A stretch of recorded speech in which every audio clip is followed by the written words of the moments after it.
ஓம் சக்தி. ஆன்மீகத்தில் முழுமை அடைவது என்பது கடினமான முயற்சி. ஒரு சிட்டுக்குருவி பாம்பை விழுங்க முயற்சி செய்வதற்கு சமம். சிட்டுக்குருவியால் தானியத்தை விழுங்க முடியுமே தவிர பாம்பை விழுங்க முடியாது.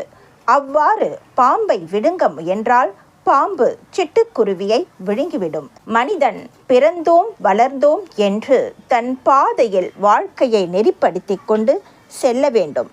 அவன் தெய்வ நிலையை அடைய முயற்சி செய்யும்போது ஆணவம் அவனை சூழ்ந்து கொள்ளும். அந்நிலையில் நிலையான பயனை அடைய முடியாமல் தடுத்துவிடும்.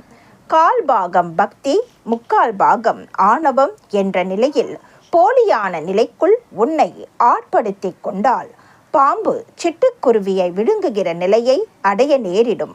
உன் ஆணவமே உன்னை அழித்துவிடும். அன்னையின் அருள்வாக்கு.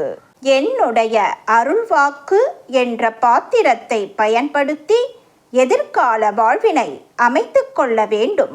எல்லோருக்கும் பகிர்ந்தளிக்க வேண்டும். அன்னையின் அருள்வாக்கு. Please share and subscribe. Om Sakthi.